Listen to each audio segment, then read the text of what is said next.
mummy's with the maggots now. Death has come to your little town, Sheriff. Well, hi there. Hello and welcome to Would You Die, the show where they say the truth hurts, so I lied to you. Yes, I lied to you. I love the blues. I'm Austin Torres. And I'm Anneliese Petersmark. And it's the end of November. It is the end of November. I've had a great time this month. I like singing. Me too. I didn't realize I did until I started doing the musical quotes. By the way, what did you guys think I was going to do for the beginning of the episode? Were we not doing Hamilton? Jeremy. I thought you were gonna yell, "Come on in, motherfuckers!" Okay, I like. I don't want to say what I thought you were going to say. Can I guess what you thought I was gonna say? Yes. AKA my backup. If Okay. I didn't think I was gonna have the confidence to sing to the lovely people on the internet. Sure. My backup was, "You're drooling. You want some?" Ew. I say you like my quote was not worse. What was your quote? It was the quote from Mary at the train station. I thought I told you stay away. Yeah, but then you took me wherever and fucked me. So what'd she say? Like, I don't remember it exactly. But Something basic, about it's rated seeing R. Something in a coos. Yo, I watched this movie with my mom. I'm sorry you did that. Hi mom, who's probably listening. My mom's also listening to this podcast. I will not be watching this with my mom. Hi, Mom. You should skip this one. It's a great movie, but you should probably skip it. Anyway, so we're doing Sinners this week. Yes. Movie of the year? I think so. Yes. This is something that I know you're probably going to want to debate because you guys saw a movie that I didn't see. I think a lot War of people. of the Worlds 2025, and you did see it. That's fair. No, I know, yeah. One Battle After Another, is that what it's called? Yep. Yeah. Is a movie that everyone's kind of saying right now could surpass Sinners as movie of the year. What do you guys think? Oh, are we doing this now? I'm sorry, we don't can. have to. Yeah. Are we doing it now? Oh, think we're we're doing doing it it now. now. We're doing it now. Here's my take. One battle after another. I've seen. Austin has seen. Mm-hmm. I love that movie. Oh, yeah, it's great. It's a phenomenal film. It's not better than Sinners. I'm interested to see what the Oscar race will Shape up to be. Because, admittedly, it's so early. For sure. Most of the Oscar movies have not come out yet. That's true. I don't even know what's in contention. I'm assuming Wicked Part 2 is going to be given some pity nods. Wuthering Heights. I'm just kidding. No. I'm not even going to react to that. But I'm sure there are going to be great movies. Yeah. It's October at the time of this recording. I know this is coming out last week in November, but We're very ahead. Yeah. We've been working. At this moment in time, I have not really turned my attention to the Academy Award contenders. I've been, watching horror movies. One, because it's my job. Two, because it's October. But I don't really know who's gonna be in the mix. The only things I do know is One Battle After Another is gonna get some nominations. And I think Sinners has a real shot to be, dominate. I want to believe that so badly, Austin. You don't have Sinners was a movie where I walked out and I feel like I remember because that came out in what, March or April, early April. Yeah, right? Late like April. Easter weekend. Right. And I remember it's the one movie where I feel like I walked out and I felt similarly to it was when I saw Everything Everywhere All at Once back in 2022. Which dominated. I remember walking out of the theater and being like, wow, crazy we got Best Picture out of the way in, March. Because that movie came out in March. Yeah, that's how I feel about Sinners. Yeah. I want to believe that so bad, you guys. I really do. It's a horror movie with a mostly black cast. I hear you. And I'm not saying any it shouldn't, because it absolutely should. I think that's pretty objective. I've just seen so many snubs that I hope to God I'm wrong. Here's why I think Sinners can pull it off. I think Warner Brothers is going to put their entire awards campaign muscle behind it. That's true. Yeah, I think Because that's The fair. Substance almost did some work. Mm-hmm. They almost got Demi Moore that Oscar. But that not to discredit Mubi, but Mubi is not Warner Brothers. I'm thinking this could potentially be a Silence of the Lambs kind of movie. I hope so. It just depends on the competition, and One Battle After Another is heavy competition. But I don't think it's There Will Be Blood either. You know what I'm saying? Yeah. Yeah, as much as I loved that movie, and I think in a year where Sinners didn't come out, I would walk out of that movie being like, that should win a lot. If it came out last year, I think it would have won. No disrespect to Anora, I love that movie, but I think One Battle After Another would have wiped the floor last year. Well, and that was my thing. I walked out of the theater really, really impressed by that movie. I loved it, but the thought that I had as I walked out was, man, that's a hell of a runner-up for Best Picture. You know what I mean? Yeah, I will probably go see it. I didn't really have any desire, just because it didn't look like my type of movie. But now everyone I've ever met has been like, "You need to go see this," so I'll probably do that. Yeah. When you enjoy it, have it with a few small beers.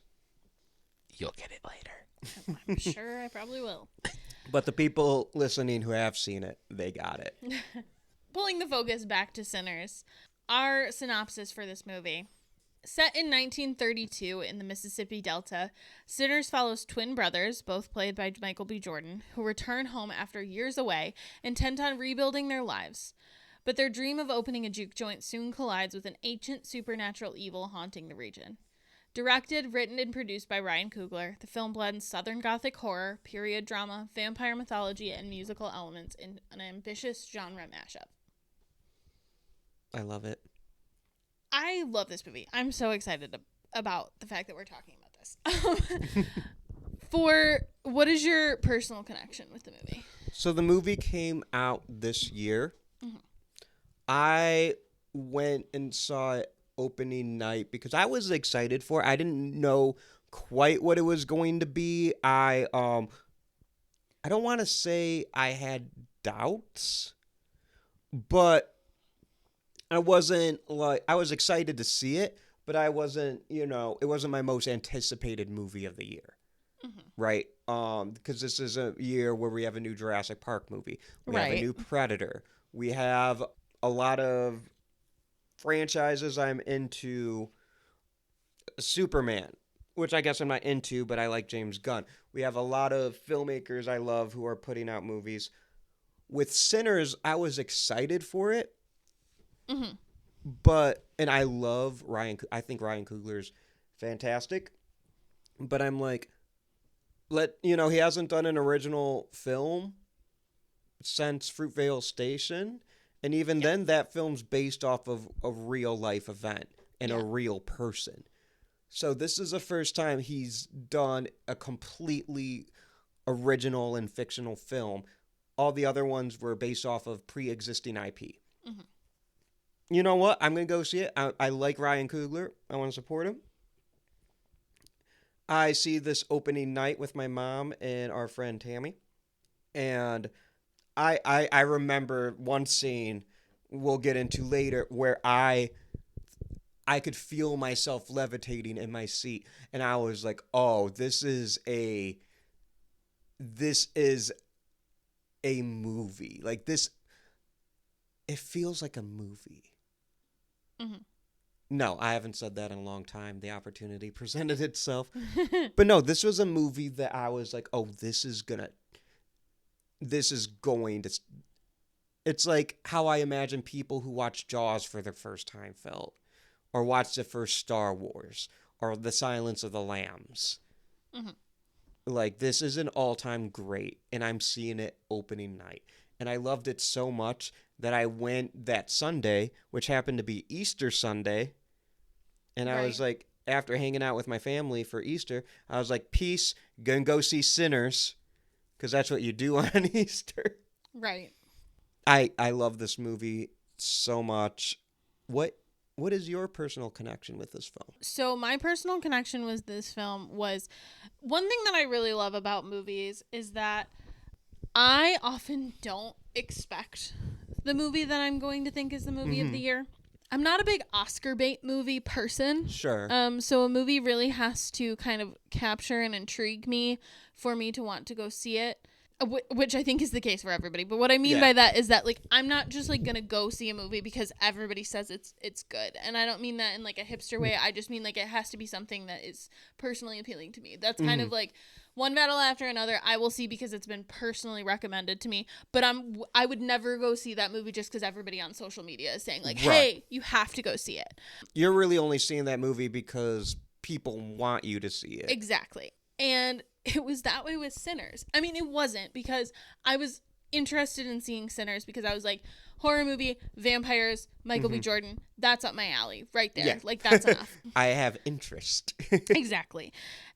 And I didn't know that Ryan Coogler was directing it. I didn't know very much about the movie other than those things. And then you texted me, because we had talked about going to see the movie, and I was like, yeah, horror movie, I'll do that. And then for some reason the scheduling didn't work out, but you were like, hey, you know how we have Would You Die planned out for like a year and a half from now? And I was like, yeah. And you were like, I'm changing NOTEVEMBER, and the last movie in NOTEVEMBER is going to be Sinners. And I was like, I don't know how that, okay. And you were like, I'm not going to say more than that, but you got to go see it. And that was like, I was like, okay. I mean, like, music is another added element that's going to make me want to go see this. So, yeah, I'll go see it. So then Jeremy and I went to the movies with our other friend, Austin. Not me, for clarification. Yeah, different Austin. I think he had already seen it at that point, right?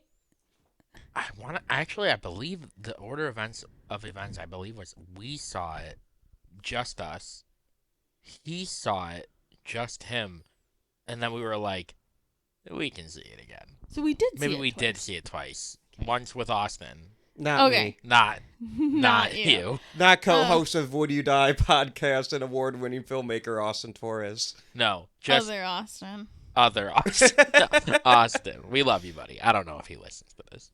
He probably doesn't. He hates us. Anyway, so we went to go see Sinners at some point, maybe by ourselves, maybe with our other friend Austin.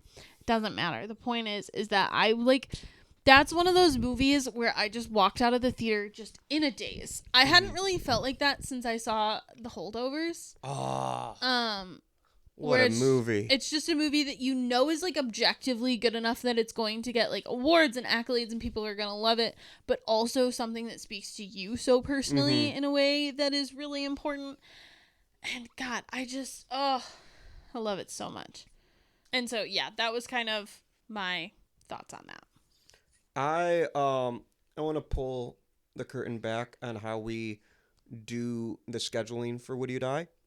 Because of who I am as a person, I have this show planned out for a very long time. But I'm not afraid to call audibles. Right. So what Lisa was referring to earlier is when sometimes I go Darth Vader mode, where I will just text Lisa out of the blue, and I will say, Lisa, I am altering the schedule. Pray I do not alter it even further. And this happens from time to time. But we largely know we plan on being around for a bit. Right. Yeah. We will. So, and I made this audible in April. Like, when the movie came out, I made this audible. I knew we were going to talk about it. Mm-hmm. Yes. So, in case you guys are ever wondering why we don't generally cover newer movies, it's because I didn't account for them initially. Trust, we'll get to them. If they fit into our schedule, we try to at least include a couple newer movies. Right. And like this one. I mean, this one fits perfectly. it fits so well with our musical month. Yes. So just talking about a little bit of historical context, there's obviously not much, but because it's a relatively recent movie, but the project was announced in 2024. Well, we could talk about Ryan Coogler. Well, that's what I was getting to. So it kind of quickly got this attention because it was a very unique idea. And then it really marks Coogler's first step into horror and musical territory. So for those of you who don't know, Ryan Coogler has never missed. And no, he is 5 for 5. He is 5 for 5. And And some are even better than then- others, but oh my God. Like, all of them are great.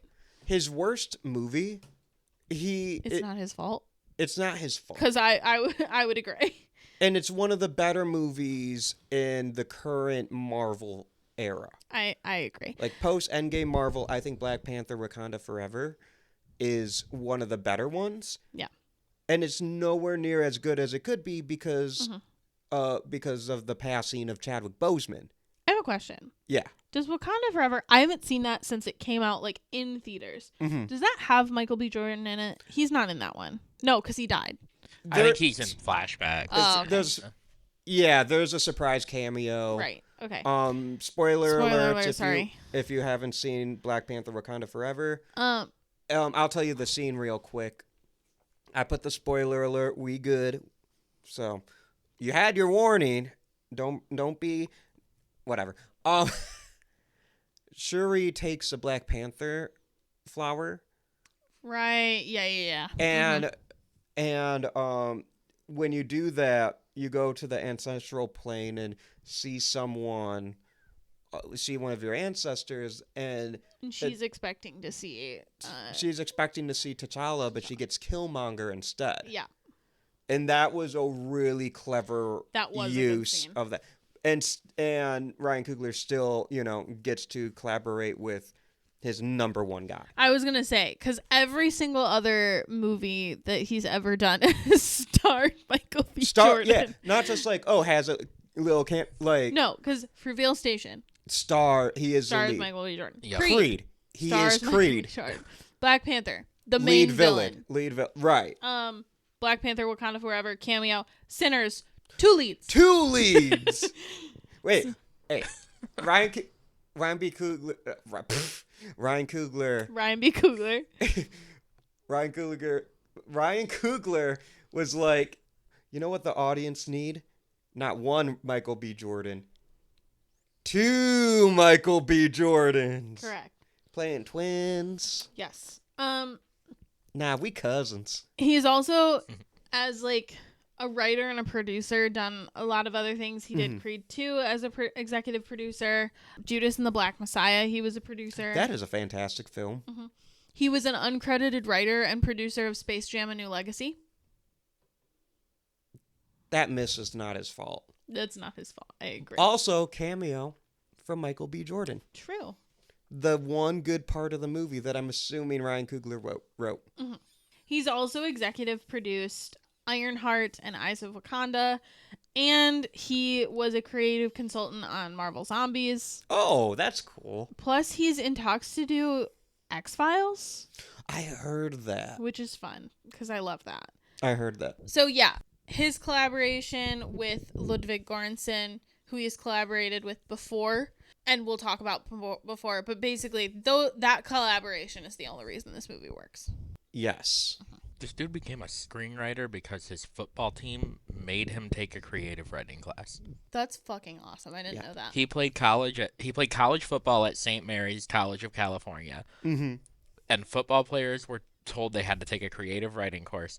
His teacher praised his work and said that it was very visual, encouraged him to learn screenwriting, and the rest is history. Yo, That's crazy. there's so much, like, Ryan Coogler's story is amazing. If you guys, listeners, listen to interviews with Ryan Coogler, look up his story. You just can't help but want to root for the guy. And he, fun fact, Lisa, you brought up his collaboration with Ludwig Göransson, fantastic composer, we'll be talking about a lot. Yes. They were roommates at film school. No fucking way. Can you imagine the person who, like, connected, like, just randomly assigned them to be roommates? That's fucking crazy. I had no idea. Yeah. Like, you never know. Did you know he also executive produced that movie? Wait, what movie? Sinners. Ludwig? Yeah. Oh, yeah, I knew that. I knew didn't that. know that. This is news to me. Anyway, we'll talk more about him later. We got a lot to say about him. I have a lot Yes. to say about him. There's a lot of connections with this. But yeah, Sinners, just Ryan Coogler's story. And back to my personal connection with Sinners, like I said earlier, going in, it wasn't that I was doubting him, but I wasn't expecting that much. I was expecting this movie to like be on the level of Companion. Mm-hmm. Like, I really like that movie. I think it's really fun. You know, I'm just expecting to have a good time, and I wasn't expecting. This is just a special movie. I agree. It's just a movie that I'm head over heels for. I felt Completely this agree. way about Everything Everywhere All at Once. Mm-hmm. I felt this way when I was in high school about Django Unchained.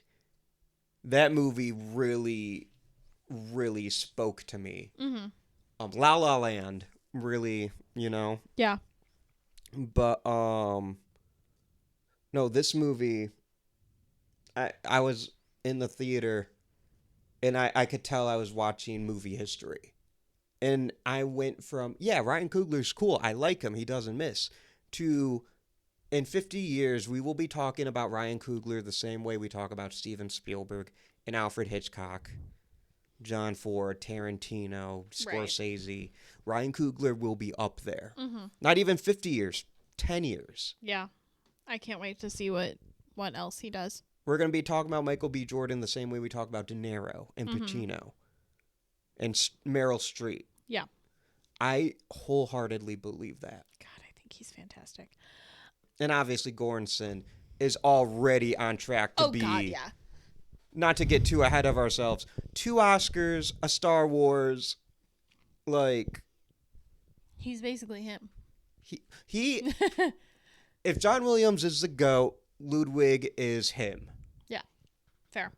So moving on to our monthly theme, the very first thing that I want to start out with is I want to talk about the opening line. The opening line, as the music is playing in the background, is as follows.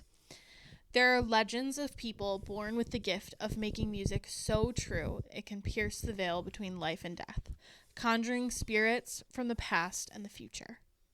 In ancient Ireland, they were called Fili. In Choctaw land, they call them fire keepers. And in West Africa, they are called griots. This gift can bring healing to their communities, but it also attracts evil. First of all, so visceral already off the bat. We are kind of transported into this really beautiful land where myths and legends are coming together. And this is something that I love a lot. I am very fascinated by myths and legends that are multicultural like this, where historically groups have existed very similarly in different cultures that did not interact at all with each other, and yet they all have the same myth. This is very common amongst, like, for example, vampires. Almost every single culture throughout history has a vampire myth of some kind, even before they were able to cross-communicate. And that is so fascinating to me. So I wanted to take a minute to just kind of dive into these, like, 3 myths that they mentioned in the beginning so we can talk about them a little bit. So in ancient Ireland, they were called Fili. That is, I'm not sure if that's how you pronounce it because Gaelic is weird. But this was a member of an elite class of poets in Ireland and, like, Scotland up until the Renaissance, who were believed to have the power of divination, which means being able to see the future. When most people were illiterate, oral tradition was an important means of communicating, so the Fili would be that oral tradition, that storyteller. That would be their role in society. Right. There are some fan theories that state that Remick is a Fili, because this is where he is from. And so that's interesting. The Choctaw have the fire keepers. Choctaw fire keepers are, again, respected storytellers who transmit oral traditions. they passed them around a sacred fire, and they were seen as almost religious figures during the time. And then griots in West Africa are praise singers, musicians, poets who, again, would communicate stories orally through African tradition. So just the fact that these three very separate places have the same tradition is so fascinating to me. Yeah. And it makes sense. Like, from an anthropological standpoint, obviously, oral storytelling is huge. So, of course, oral storytellers are going to be well respected. Like, I get that. But it's just, like, it's my favorite part of history is that they all have these legends. Because it almost makes you believe in magic, right? Mm-hmm. If every single culture across the world has the same myth, how? You know what I mean? Right. How do we know that it's not true? And another way of looking at it is that we all have this common humanity. Yes, exactly. I don't mean to be sentimental, but like, her web connects us all. Oh my God. But for real, like, it speaks to our common humanity, and I think it's really cool. Yeah, I agree.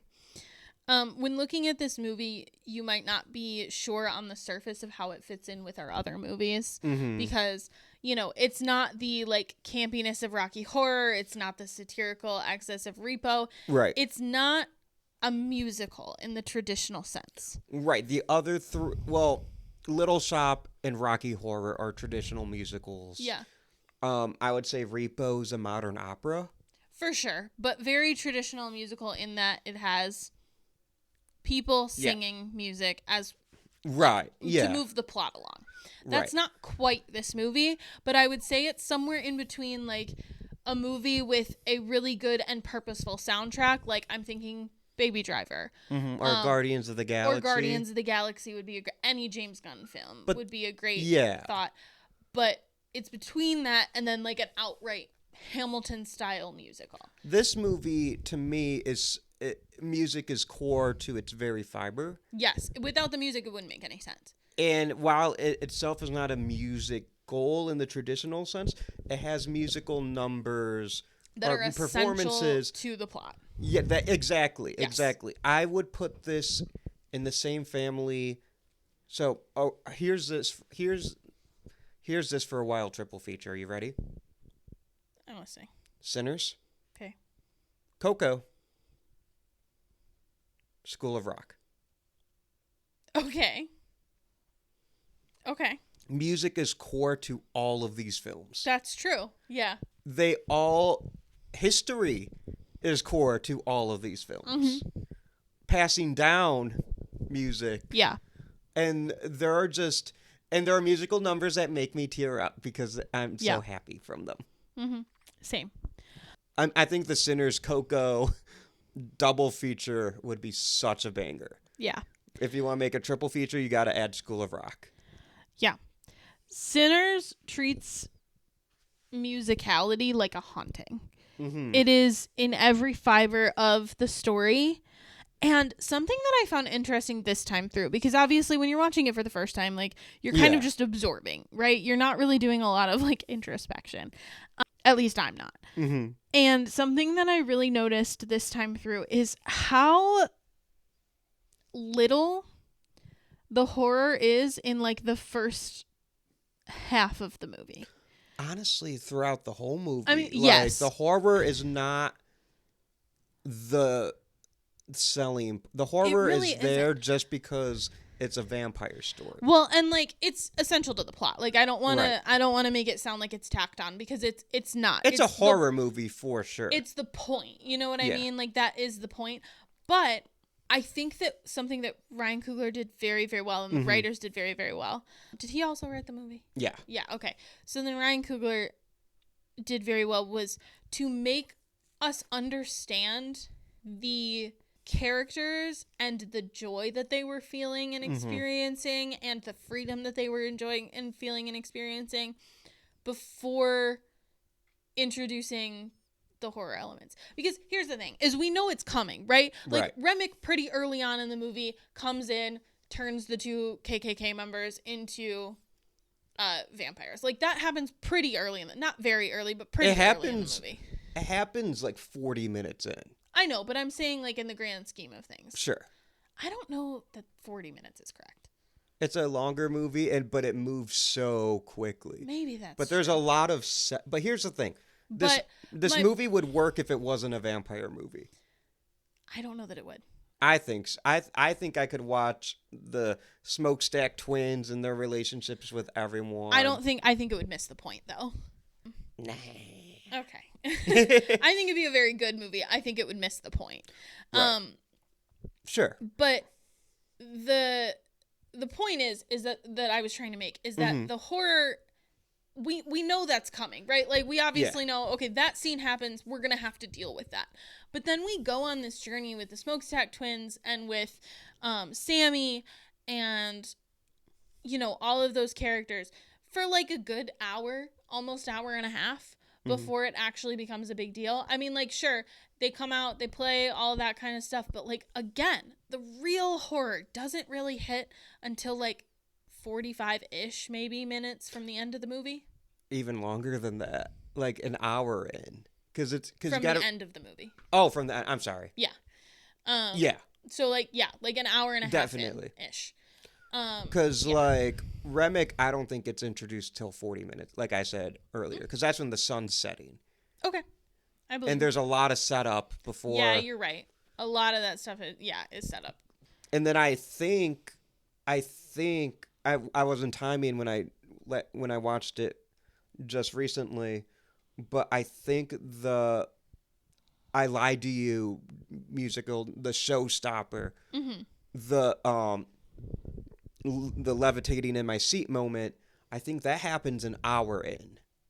And then the horror doesn't start until after that. Yeah. Maybe the halfway point right. of the movie. Because with it being 2 hours 20, I think, 2 hours 10. It is a longer movie, but historical period pieces can tend to get away with it a little bit. Right. Especially with the extended musical numbers and the horror elements. Yeah, it happens just around the 55-minute mark. I Lied to You, yeah. And the Remick and introduction Remick happens is about 15 minutes before that. Yeah. So again, like, it's more just like this idea that we know we're going to have to deal with it, but not yet.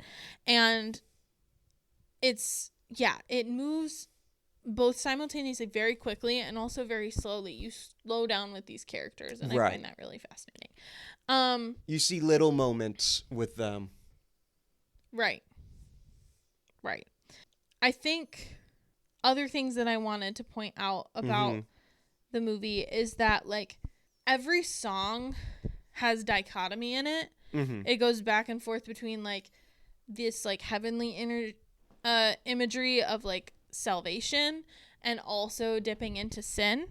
And really, like, what does that mean? Because some of the characters would argue, obviously, like, Preacher Boy's dad would argue that, like, the blues in general is a sin. Yeah. People like, what's his name? The old blues guy. Oh, Delta Slim. Played by Delroy Lindo. Yes. Would argue that that's what they are. You know, that's what black people are, is this music that they brought with them. So, yeah. When the I Lied to You musical number is about to happen, and he's kind of like prefacing the conjuring of the spirits, so to speak. He says, magic is what we do. Yeah. That's such a good line. It's very good. It's so good. Yeah, it's not, I don't know. Sometimes it takes my breath away and I have a hard time, like, putting it into words. Like, there's so many things that I want to say about it, but, like, nothing that will do it justice. So do you want to talk about the I Lied to You sequence? Yeah, I do. This is the point of the movie where I realized I was watching something special. Yes, absolutely. So at this point in the movie, as you said, it kind of starts out the whole time, like, the the juke joint's bumping. Musical numbers have been going off all night. Yeah. And this is when Preacher Boy, who is our main character, gets his moment to shine. Yep. And Delta Slim starts us off with that like a little introduction. That Tell them who ends you with- are. Yeah. And Miles Caton, or Catton, I think it's Miles Catton. Catton, who plays Sammy, starts out by saying, like, I'm Preacher Boy. They call me Preacher Boy because my dad's a preacher, and this is a song I wrote about him. Yeah. And it is a song about how he feels this pressure from his dad to be, like, good and to stay on the straight and narrow. And the truth hurts, so I lied to you. Yes, I lied to you. I love the blues. That was your opening line. Yeah, it was. And then it goes into this beautiful chorus. And once again, we get the repeated lines from the beginning of the movie about how there are people who play music so powerfully that it conjures up spirits of the past and the future. And that's when shit goes hard. And this is done in one shot. Yes. Which is very impressive. I can't believe. But throughout the dancers in the juke joint, there also become dancers from all points in history, and specifically Black history. Yes. There's sorry, like, go ahead. I was going to say there's the West African drumming. That's like the first one you see. Yes.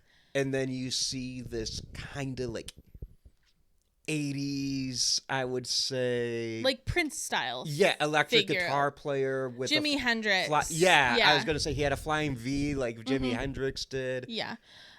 We got to talk about Hendrix at some point. Yes. And then the music also, like, as this is happening, all of these people are joining the music. So it's this blues bass, but it also has the West African drums. It has the electric guitar. Then a the DJ comes in. And you can hear the Preacher Boy. Yeah. Like. And, like, then they go through, as you said, one shot, and they go through the entire juke joint. And, like, there's, like, people dancing in the kitchen, and there are more, like, West African drum circles. And, like, and then you get like a 90s hip hop, like that Dr. Dre, like wee. Yes. And like popping lockers. You see some and then we see women twerking. Yeah. You hear the hey, like that hip hop. And then we see Grace go into for context, Grace is a Chinese immigrant. Her and her husband Bo, they were hired by the Michael B. Jordan twins to help cater and to make the sign, and they're there to help. Yeah, they're important characters. We just have not mentioned them yet. Yeah. So Grace goes into the room to grab Bo for a dance, and we see Chinese classical operatic dancers dance around them, and it is just this, like, God, I just don't know how to describe it because it's so crazy. This is one shot. The camera does not break. Just walks through all these different elements. And this is something that's kind of a staple for Ryan Coogler, starting with Creed, I think. Ryan Coogler loves his well choreographed one shots. There's a big important battle in Creed. Not battle. It's a boxing movie. There's this really big boxing match. It's like his first major win, I think. And it's done in a oneer. And the camera is weaving in and out of the hits with the boxers. And it's so impressive. Who can outdo that? Ryan Coogler, Black Panther, 2018. The bar scene. Yeah. Like the James Bond inspired, where you see Chadwick's Black Panther. You see Okoye, Danai Gurira's Okoye. You see Lupita Nyong'o's Nakia. They're all fighting Andy Serkis's characters and his henchmen, and then they reveal his like Ultron arm. And that's done in a oneer. Who can outdo that? Ryan Coogler, Sinners. Yeah, exactly. If there's a Can't Ryan outdo Coogler, the doer unless you are the doer. right? If there was an iconic Ryan Coogler one take in Black Panther: Wakanda Forever, I apologize. I only saw the movie once. But this scene is, I mean, first of all, it's by far the best scene in the movie, and that's saying something because there's a lot of really fucking great scenes in the movie. Yes. But the just beauty of everybody kind of existing in euphoria in both the present, the future, and the past is so good. And it's just like, it's echoed in a later scene that we're going to talk about later because it makes me cry. But it's this moment where it's the last moment of euphoria for the entire movie. Right. And it is so perfect. It's such a perfect thing to leave off on because it makes the rest of it so much more devastating. And yes. It's also echoed in a scene later when most of the people in the juke joint have been turned into vampires, and Remick is in the middle of them, and they're all dancing in the circle. Which it's the Rocky Road to Dublin. Right. Which is a phenomenal music number in its own right. Phenomenal music number, but the symbolism of having all of the different characters in the juke joint dancing disjointedly, dancing in their own way, but also harmoniously. And surrounding Preacher Boy. Yes, and surrounding Preacher Boy, but like having their own moment with their own cultures. And then homogenized when they are outside dancing around Remick in a circle, completely like under the trance of the community or whatever, right. Is, I think, kind of an underrated parallel that not enough people talk about. I mean, people talk about it. I don't want to like claim like I came up with this, you guys. I think you did. No, I don't. I haven't heard it. No, I'm why kidding. do you want me to get canceled? Oh my goodness. But yeah, so that's, God, it's good. I also want to highlight with this scene, we talked about just the camera work. Obviously, the music is a big element. Ryan Coogler, Ludwig Göransson, they're bringing in so many different kinds of music into this moment, and they blend it so well. What I want to mention, though, is obviously it's, if you didn't see this in IMAX, you missed out. Because there's an aspect ratio change, and what that means is the size of the frame of the movie changes. So, for example, a common one, like sometimes movies look like a square. Sometimes they're very wide, and you see those bigger black bars. Sometimes they fit your TV perfectly. That's known as an aspect ratio. Most of this movie's in wide, but it was shot for IMAX, and IMAX is a taller aspect ratio. When this scene starts, you can see the aspect ratio grow taller. Like the screen expands right in front of you. Yeah. And you can, if you're paying attention to it, you get it when you watch it on HBO. I know because I was paying attention for it. But it was something else on that IMAX screen. Right. Like it draws attention to itself, and you just know you're going to see something really cool. And the movie does it a lot, but that's the first time it draws attention to itself like that. Yeah. One thing that I also wanted to mention in terms of musicality was Delta Slim's experience with the chain gang. Yeah. So he mentions they see a chain gang as they're driving, and he mentions a past experiences where he was arrested for vagrancy, and then he was forced to perform with a friend in front of white crowds.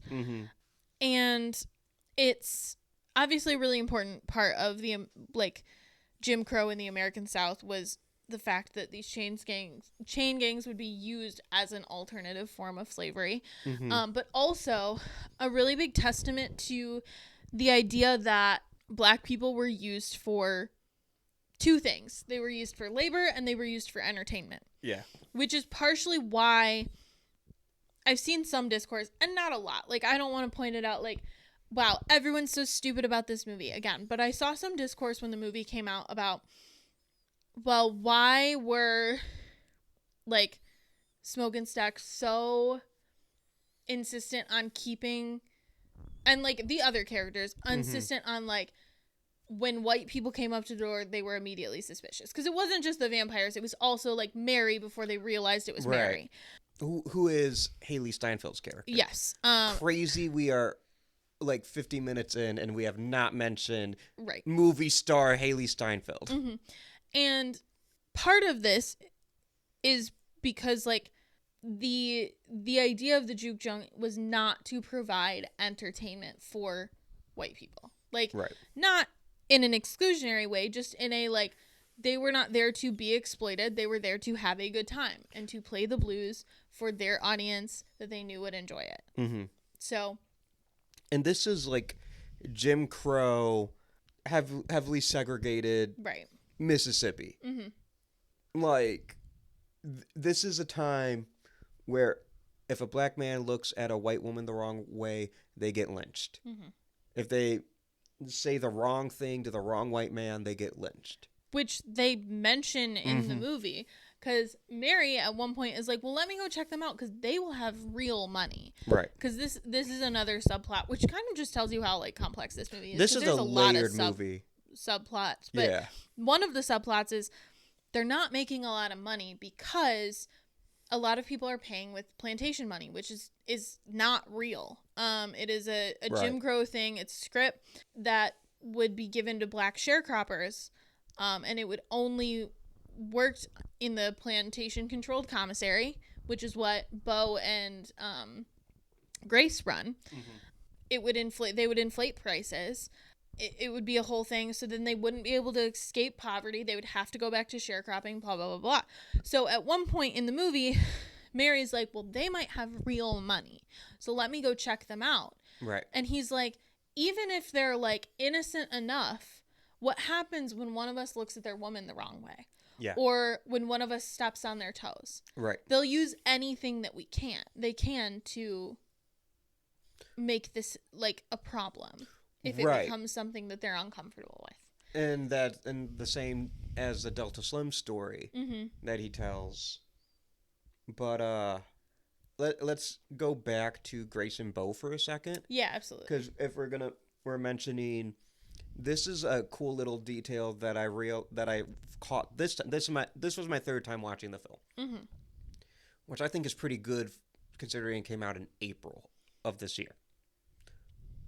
I noticed there's this really intentional one shot where Bo and Smoke, they're talking in the thing, and they're like, "Well, I need Grace to make me a sign." Bo goes to their daughter Lily and is like, hey, go get your mother. She has to cross the street, and the first time in this scene, we see the other side of the street, and you realize this is a segregated street. Yes. Bo is operating the black side grocery store, while Grace is working on the white side. Yes. And it's interesting because it kind of tells us a little bit about Grace and Bo as characters, that they have, though they don't have much privileges, because obviously they are ultimately, I mean, allied with black people. That is why they are invited into a, up to this point, black only space. They have the ability to, as workers, mind you, not as like citizens, move freely back and forth between the two streets, which is a really interesting kind of point to their character, because something that happens later is that Grace is the one who lets the vampires in. Right. And this is like a really big discourse. I think it's really interesting that it's a big discourse because it was obviously meant to be a big discourse, but people treat the other process of thinking as like complete idiots every time, of whether or not Grace should have let the vampires in, because her logic was obviously they were going to go to town and feed on everybody, including her daughter who is at home. And at the same time, obviously it's letting them in, let them in to kill all of those people. So it's a really interesting thing, because I've seen so much discourse about should she have not, like, do you understand her perspective? Do you not understand her perspective? And like, that's the point of that scene, in my opinion, is that there's supposed to be discourse. It's not supposed to be like an easy answer. Right.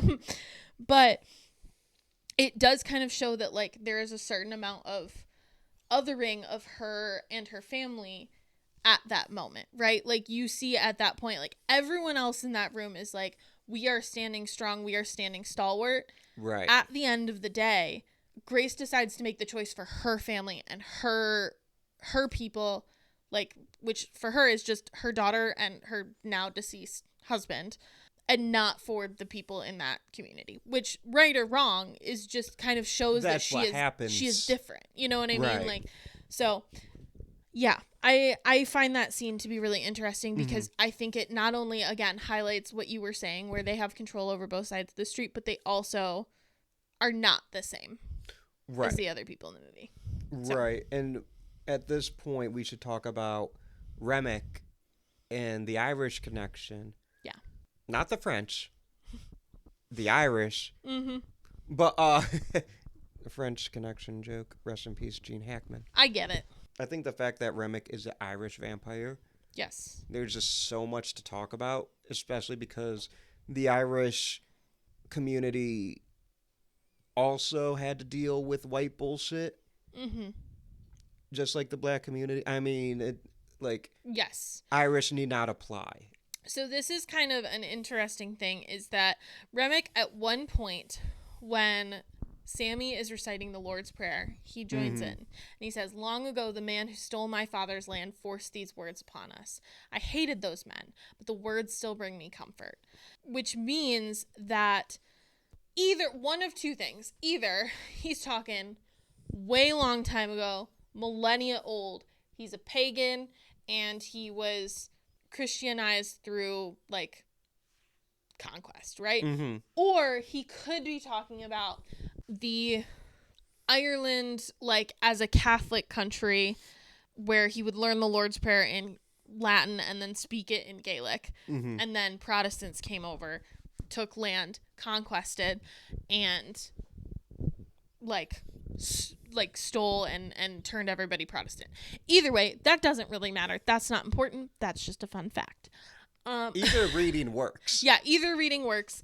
But the concept that he identifies himself more closely with the people in that room than he does with his first two victims, who are KKK members, right, is really it's really funny to me, because I think it kind of shows a similar thing to the Grace and Bo story, where it's like this idea that, not to be like, oh my God, white people, because like I am a white people and I want to be clear, I'm not the end all be all on this subject, but it's a really interesting parallel to modern day allyship, where some white people will be like, I love black people, but then like also contribute to the same systems of harm that like white people who don't love black people contribute to, which is obviously, I mean, like in a much more violent way, what Remick is doing.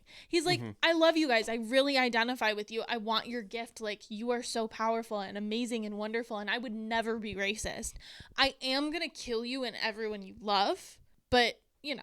Right. And he's still not as bad as the literal KKK. Right.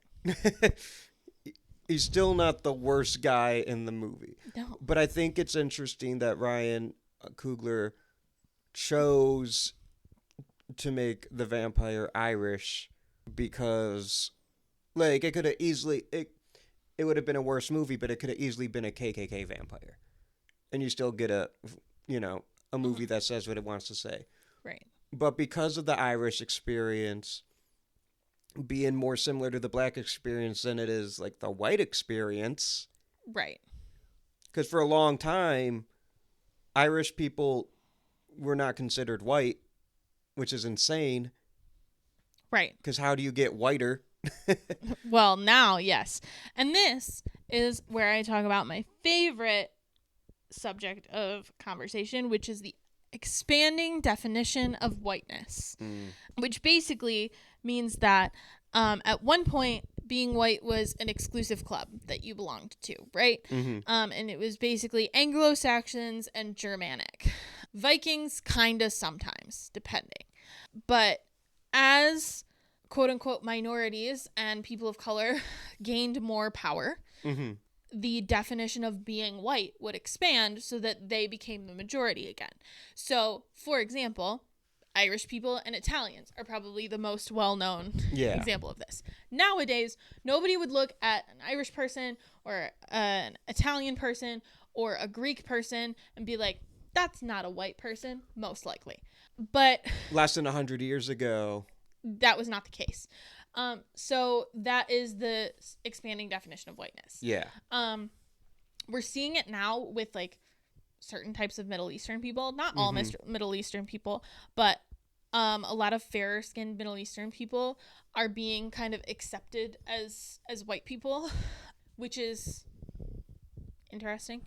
But yeah, so like that is like the expanding definition is as people who are minorities or people of color gain more like social and political power, white people consciously or subconsciously start to accept more people into their fold so that they become the majority. Right. And that's kind of, like what we're seeing here is like this movie takes place in the 1930s, which is just about when that expanding definition of whiteness would have started to apply to Irish people and Italians. Yeah. And so this is, especially for a centuries, maybe millennia old vampire, a very like probably disconcerting thing because he's used to being one thing his whole life and now is kind of being afforded social privileges. Although he may not know that because he is in fact a vampire. Who knows? And also he still identifies with those in the jukebox Juke joint. Yeah. Jukebox hero.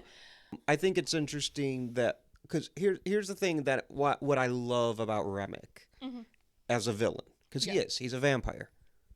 There's a sincerity to him.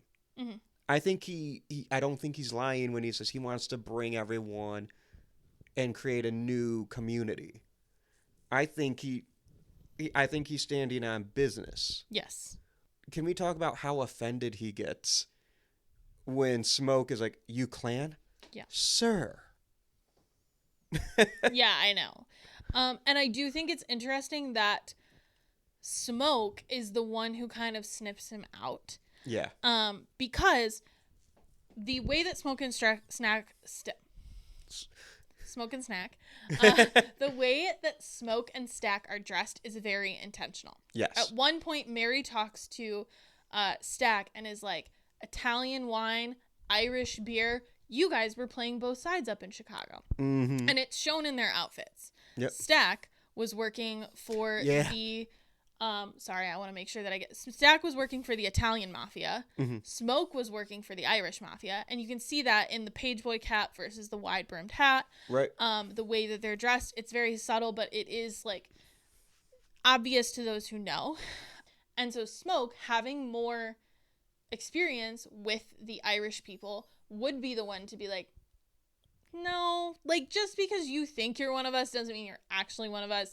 Right. Probably implying that, like, the people he worked for were also racist, just because they, like, were not fully considered white. Again, that's part of the expanding definition of whiteness, is the people who are being accepted into the fold slowly start to reject minorities so that they seem like they're, quote unquote, better than other minorities. Because he don't even know they're vampires. Exactly. He's just like, Irish. No. And they get a little lucky in the sense that they're, because if they just let it, like, the Ku Klux Klan members who got first, they just let him in because he's white enough. Yeah. And the Native Americans were chasing him. And they went to protect him against the Native Americans. Yeah. Which, side note, I don't know if you've seen, like, rumors about a sequel for Sinners. I don't really care to see a sequel that follows, like, stack around, I think that's fine. Like, I loved that ending. I thought it was great Yeah, for them. I think it's a complete film. I would love to see, like, maybe not a sequel, but a, like, companion movie Sure. about the vampire hunting Choctaw. I would watch that. That'd be cool. I don't know that I need it, but if they're going to insist, that's what I would watch. I know I read that he wrote his own deal with Warner Brothers, basically giving him the rights to all future, like all of the rights to all future adaptations, sequels. Basically, if anything's gonna be existing in the Sinners universe, it has to be made by Ryan Coogler, That's awesome. which I do Good. like. Yeah, same. Because Ryan Coogler, in addition to being just a phenomenal filmmaker, knows business. That's true. I started saying business because of Michael Listen. B. Jordan. You don't compile over 1,000 single-season receiving yards at St. Mary's College of California without knowing business. And Ryan Coogler knows business. Okay. But back to the Irish. Mm-hmm. Did you have more to say about the Irish? Actually, yeah, I do. I want to talk about the Irish music featured. Yeah. Let's bring it back to the music, actually. Music. NOTEVEMBER. Mm-hmm. I love that they're showcasing Irish. And don't get me wrong, this is a blues movie. Yeah. There's so much blues and so much African American music, and it's great. But Irish music is so pretty and so good. Mm-hmm. And in multiple interviews, Ryan Coogler said that he specifically wanted to showcase Irish music because he loves Irish music. Yeah. And I think he did a very good job not being like, we don't have to care about this musical number because it's the bad guys. Yeah. Like, he no, wanted- I agree. He wanted to showcase that this is still beautiful music. Mm-hmm. And the Irish still have a beautiful culture. Yes. Even though this is like a black culture movie. Mm-hmm. Um, One of my absolute favorite scenes is the Mhm. scene with Will You Go, Leslie Go? oh, where they're singing to Haley Steinfeld's Mary. Yes. That is such a pretty song. Mm-hmm. I also, kind of unrelated, but only tangentially because we're talking about Irish folk music and Mhm. also the Delta South. Another double feature that I would love to do. Oh, Brother, Where Art Thou in Sinners? Oh, that'd be good, actually. Mhm. Because that's very musical. It's Yeah. musical in the same way that Sinners is, kind of. Mm-hmm. Where the musical performances help drive the plot Yes. and the characters, but it's not musical in the sense of West Side Story. Yeah.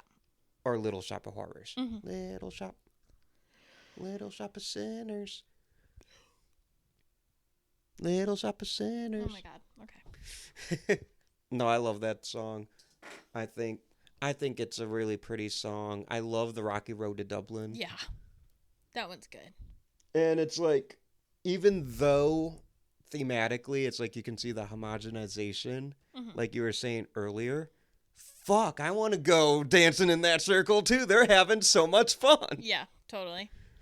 And I love watching Cornbread in the background, like doing his dancey dance. But I think, like, that's the point, right? Yeah. Is you can't make the music for the villains suck when they're supposed to be enticing, right? Right. Like, they're supposed to want to go there. They're supposed to want to be a part of it. We are supposed to want to be a part of it. So, And we should, because the music's fucking good. yeah, it fucking rules. And so, like, they needed to have something that, while maybe doesn't rival the blues, Mm-hmm. is still beautiful in its own right and compelling. That can, not, I agree, I think rival is the wrong word, but can complement.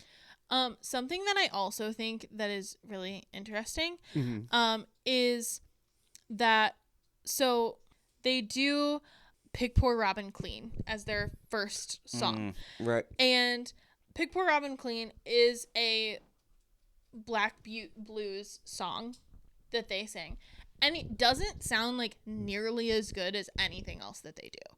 And I think that's like kind of the point, right? Yeah. Is what fucking rules is when Remick does his shit, like his cultural music. Mm-hmm. And what rules about Sammy is that he is doing his cultural music. He is speaking from his ancestors. It's why Delta Slim works. It's why they all work with the blues.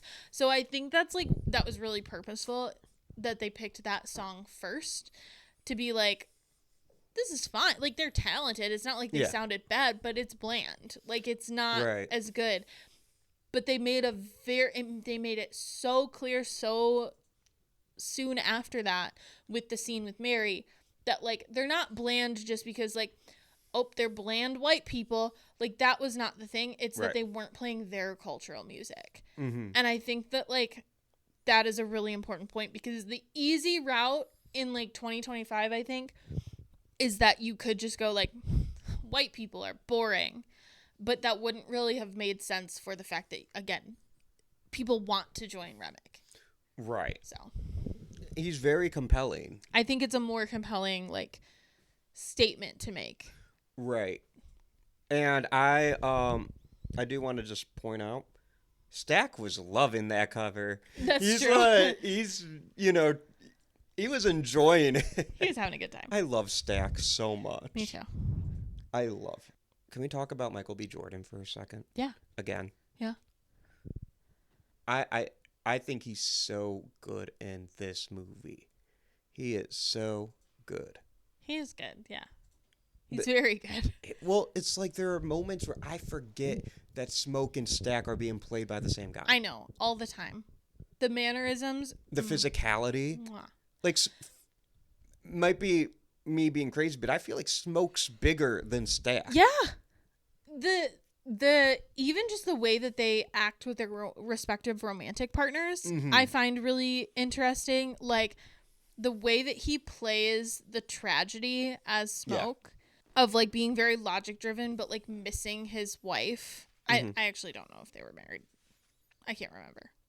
They were lovers. Matter. They were in love and they had a child. That's what's important. And then the, like, bravado that Stack puts on with Mary, because he's like, I can't have her, she's married. Right. So yeah, I just, like, God, he's phenomenal. Do we want to move on from the theme, like the November, and move into cultural impact? We can. I want to talk about one more scene and then yes. Cool. I want to talk about the last scene. I want to talk about the scene where Sammy has opened up a fucking nightclub called Perline, which just hurts my heart. Yeah. And because we haven't mentioned her yet, she is his love interest in this movie. I'm sorry, a married guys. woman, by the way. Preacher boy. That's your drama. So is Mary. All of them are married to other people. Drama. Crazy. Anyway. I guess you could say they're sinners. Okay. We really need to get a soundboard. Sorry. I thought Jeremy. I was doing a good job. Or is that on me? Jeremy, buy a soundboard. God. It's called producing. Produce. I make a teacher's salary. Fuck. Yeah, and the two of us are just rolling in it over here. Anyway, so he names his nightclub Perline. People want to come see him, and it's Stack and Mary. Who escaped? We forgot to mention. We're just assuming everyone listening watched this movie. Well, they should have. I don't know what you're doing here and listening to us talk about a movie you could see. And also, an at this hour and 13 minutes. By the way, like, if you are to this point of the episode and you're like, "Damn it, you spoiled it!" Like, that's on you. You've made a choice. All the vampires except for Stack and Mary are killed by the sun. Yes. At the end of the movie. But Stack and Mary make it out because Smoke couldn't kill Stack. Right. But he made Stack promise not to go after Sammy. And in the scene, we flash forward to 92 or 93? Yeah, I think so. Sammy is now played... This is such a great detail. A meta detail. Is played by actual blues legend Buddy Guy. Yes. That, that's, like, how they got him to do that. I don't know. But. And he's good. Yeah, he is good. But Stack says, like, we've got every single one of your records. Mm-hmm. I don't like the electric shit as much as the real. How about it, Sammy? You still got the real in you. So Sammy plays Travelin', Yep. which he played in the car with Stack. The first time Stack heard him. Yep. And it flashes back and forth between young Sammy and older Sammy. And then as they walk out, oh, God, I'm going to cry. I'm going to cry because the last 2 lines of this movie, as much as I like don't want to talk about them on the podcast because it feels trite, I have to because they're so beautiful. Sammy says, you know something. And I don't know how Buddy Guy fucking did this because he sounds like a child when he says it. The whole time he sounds like an adult, you know, talking to his cousin. And he sounds like a little child when he says this last line. He says, you know something? Maybe once a week, I wake up paralyzed reliving that night. But before the sun went down, I think that was the best day of my life. Was it like that for you? Mm-hmm. And Stack says, no doubt about it. Last time I seen my brother. Last time I seen the sun. And just for a few hours, we was free. And I have seen this movie 3 times. I have burst into tears every single goddamn time. I make it until the end of the fucking movie, and then it's just waterworks. And I just, God, that performance, like, the whole movie is fucking phenomenal. And, like, I want to be very clear. Like, Miles Catton is, like, probably one of my favorite performances. But there is something about that line and the way he says it so childlike. And the, like, Michael B. Jordan's response, that performance in and of itself sells this movie for me. Yeah. And then on top of it, all of the other phenomenal performances in the rest of the movie. It's a banger. It's a banger. Let's move on to cultural impact. Yes. So, critical success. I mean, just like crazy. The film's probably going to be nominated for Oscars. Again, I know that, like, I have said I'm cynical about it. Cynical. Get it? Because it is horror and it is a black cast, which has historically been 2 knocks against it, but I'm hoping that that's not true. But it is very, like, it kind of renewed the discussion about race and folklore in American cinema, which is cool. I'm going to stand on business. Okay. This movie's going to be nominated for the most Oscars this year. I hope so. I think it deserves it. I think it's going to win 2. I'm not winning 2 Oscars. I mean, it's going to win a lot as well. Okay. I thought you meant win dose. 2. He meant 2 as in also. Also. Yeah. Yeah. It's going to win also. That's How fair. many? I'm not sure. Now, this is not the Academy Awards, but at the time of recording, the Fangoria Chainsaw Awards just happened. Okay. And those are pretty sick. I love them. I believe it. Sinners swept. Yeah. Won Best Wide Release, Best Director for Ryan Coogler, Best Screenplay for Ryan Coogler. It did not win Best Leading Performance because of the way their schedule works out. Demi Moore for The Substance won Best Leading Performance. Okay. And I'm cool with that. Yeah, that's fine. I think Sinners If also that's in won. the same, like, Yeah. I think it group, also then won sure. like Best Costume Design and Best Score. I'm not surprised. Yeah, those 2. So I'm just going to make my predictions now. Not seeing all of the other movies because I don't even know what's going to... I've seen one other contender. For sure. Possibly. Maybe, I don't know, maybe War of the Worlds 2025 surprises people. Stop it.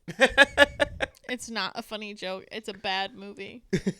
But all I know is Ice Cube's trophy case. He's got an empty spot right now. He's waiting. I don't think he is. I think even he knows that was a bad movie. He didn't like it when he read the script for the first time while also recording the script for the first time.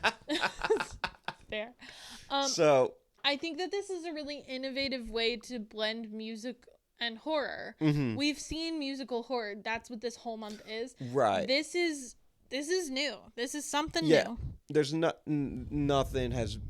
there's nothing like this. And I just, like, I think, like, there's something about having an original movie. Like, I don't mean to be that person who's like, nothing's original anymore. But nothing's original anymore. And so I just think, like, having a completely original concept and not just, like, the premise. Because, like, the premise has been done before. I mean, vampires, yeah, that's a thing. Technically, you can argue this is just Do the Right Thing, had a baby with From Dusk Till Dawn. Right, exactly. But that in and of itself is an innovation. I mean, both those movies fucking rule. Yeah. I love them. Agree. But yeah, I think it's a lock for nomination for Best Picture. For sure. I think it will until I see a movie that I think can compete with it. My only contender so far is One Battle After Another. I don't see that winning. I have a question because I don't really know how these two categories work. Mm-hmm. Best lead actor and best supporting actor.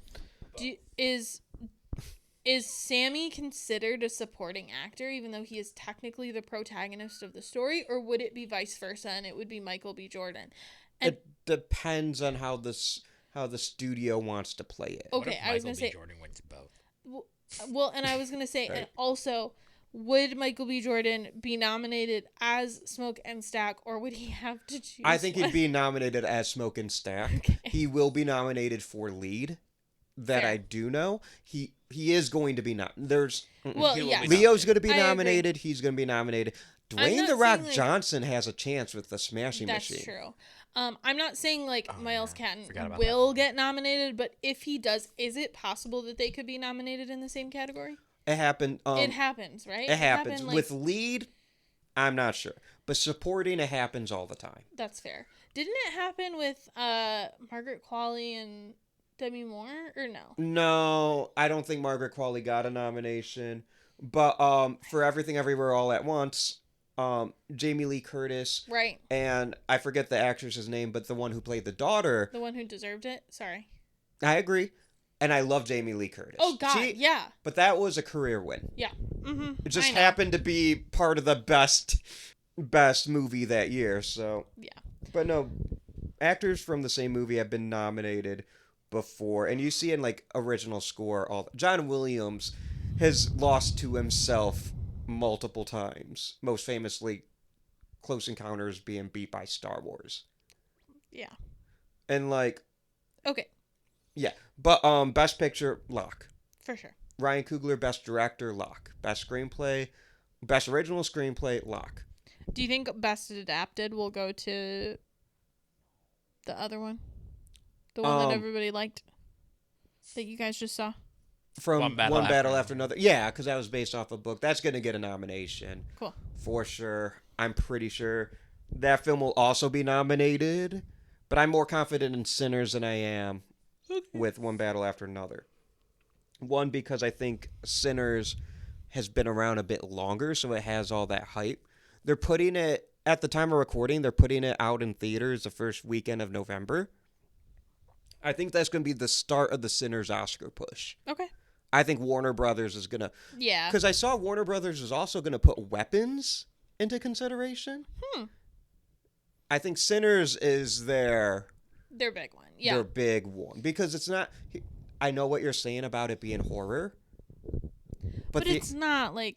The Academy Awards loves period pieces. That's true, too. Especially if it has racism.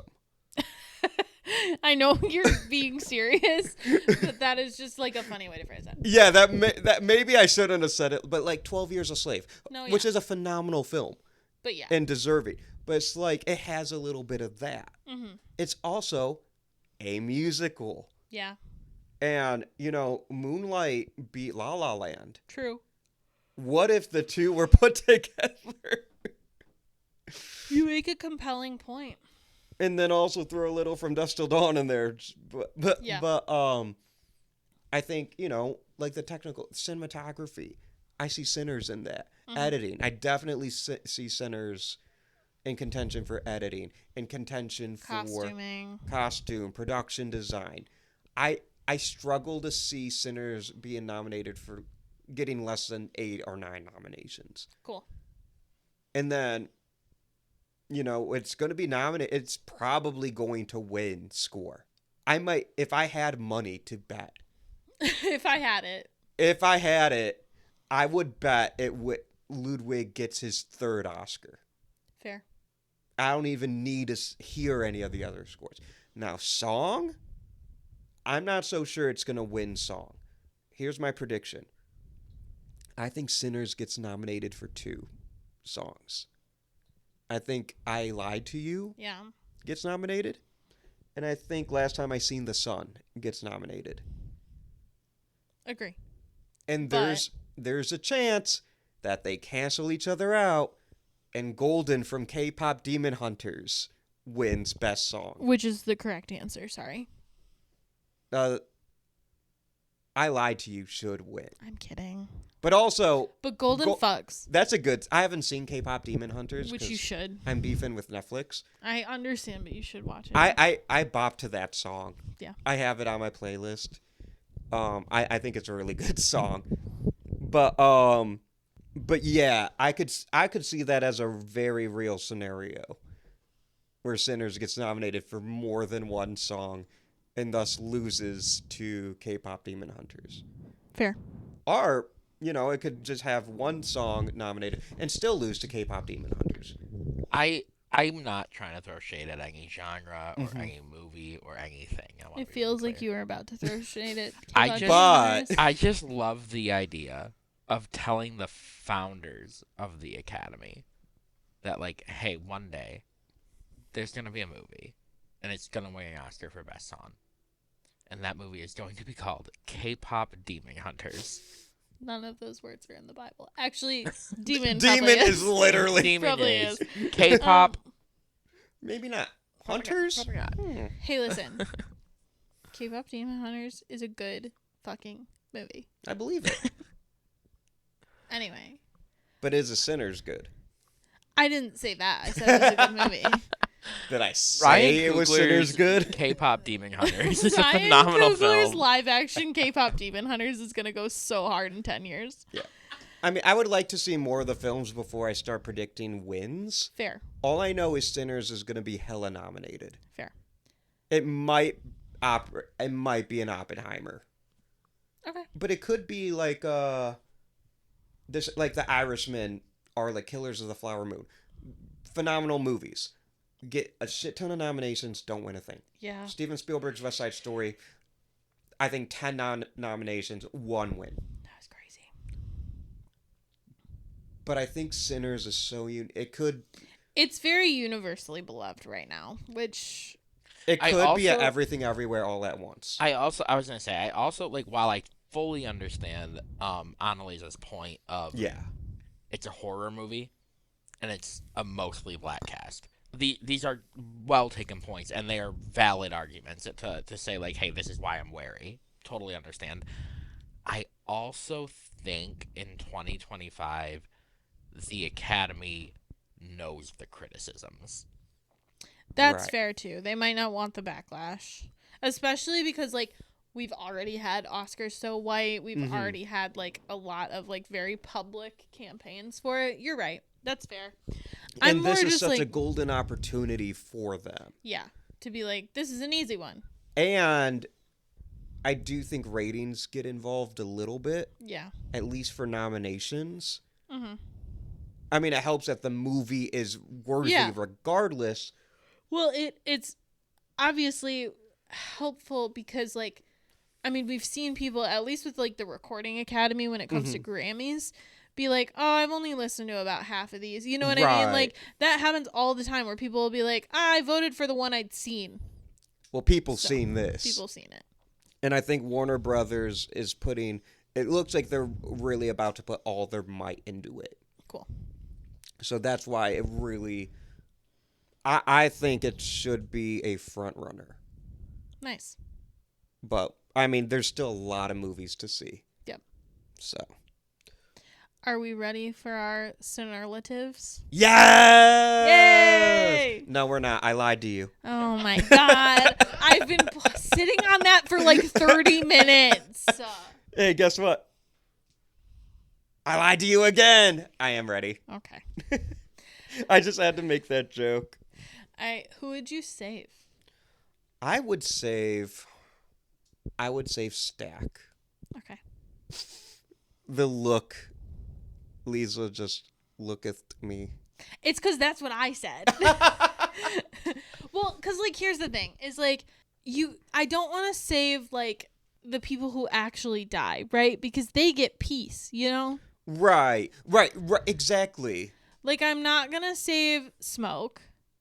Right, because he gets reunited with his family. Right. Like, Annie. I was gonna say, I'm not gonna save Annie because she gets reunited with her family. She did not want to turn into a vampire. Sammy wins, or Sammy lives, I mean. Mary. Yeah. Mary, like, here's the thing about Mary. There's something about Mary. Well, there is something about Mary, but Mary kind of gets exactly what she wants, right? Yeah, she gets to be with like Stack. in this like loveless marriage. Mm-hmm. She's like wants to be with Stack. She gets that. And I think Stack also Stack like kind of gets what he wants because he gets to be, but he doesn't get to be with Smoke. Right, which is like hard. But the reason why I picked Stack is when Smoke's holding him in his arms, and he's like, "I'm scared," and then he dies, and then Smoke's like, "He was the best part of me was him." I'm like, "Oh, yeah." And it's like, we have to move the body. This isn't a body. This is Stack. This is my brother. Right. Michael B. Jordan. God, so sad. Michael B. Jordan. Michael B. Jordan for Best Actor 2026. What is your favorite scare?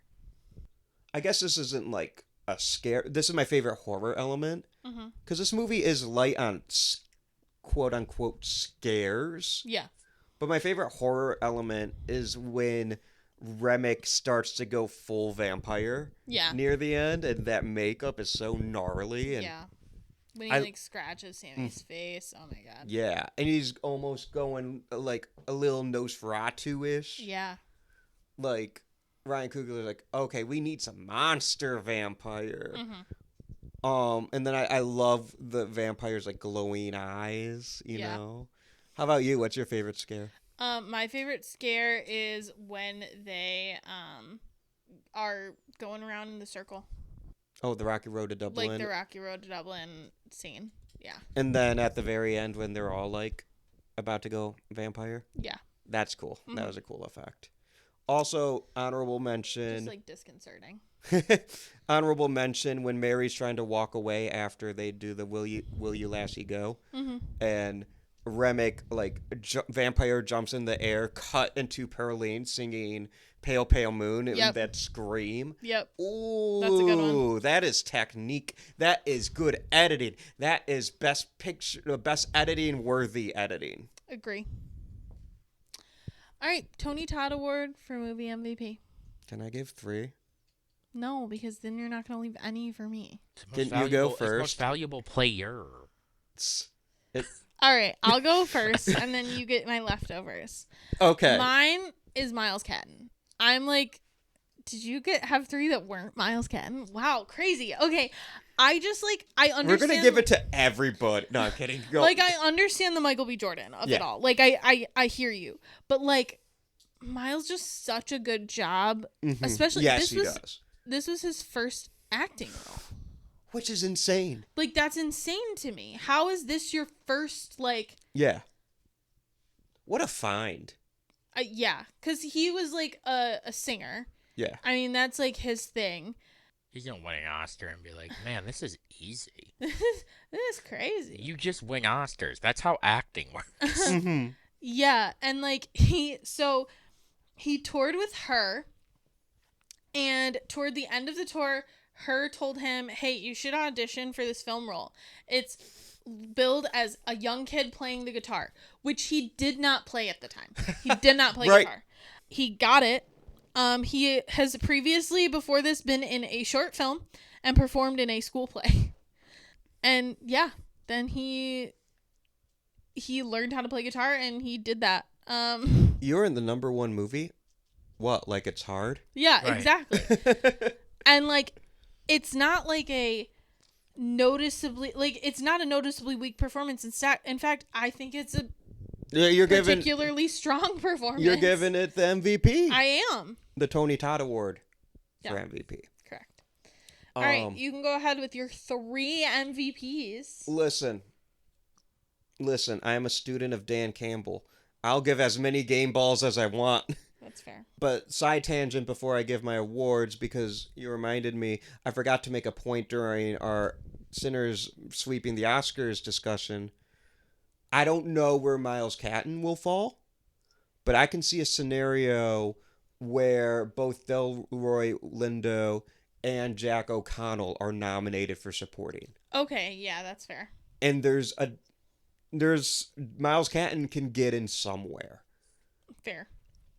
Also, Haley Steinfeld and the actress who plays Annie, Yeah. I think, have strong shots for supporting actress. So, Sinners is going to be a favorite.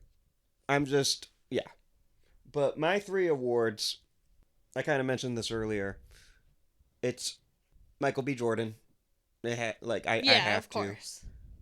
Like I said earlier, we're going to be talking about him the same way we talk about Meryl Streep and Marlon Brando. You know, like Michael B. Jordan. Yep. Ryan Coogler. Like I think Ryan Coogler is going to establish himself as one of the most important filmmakers. Yeah, that's super fair. And I'm just so impressed with how he goes from making the biggest of the big movies, decides to make a smaller personal movie, and somehow it's his biggest one yet. Maybe not box office wise, but like the impact, like it's just, this is a film that will be studied. And Ryan Coogler, to me, is just getting started. Yeah. This is only his 5th movie. Agree.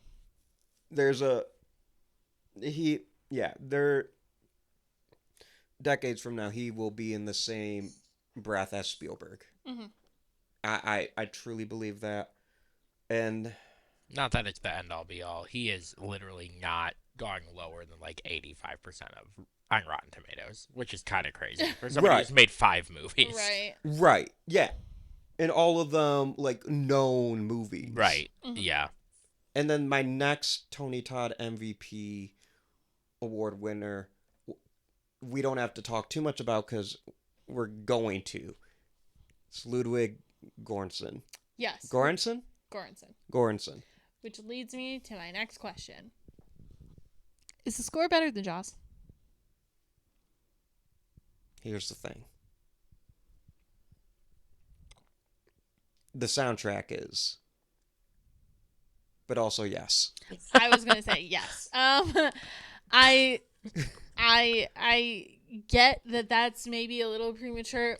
Fuck, this soundtrack is good. I don't think it's more iconic. No, but I think it's better.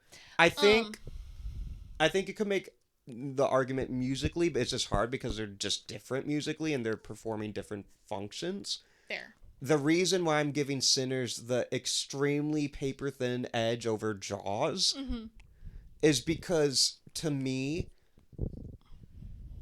the music is what makes Jaws work in the sense of... How do I want to say...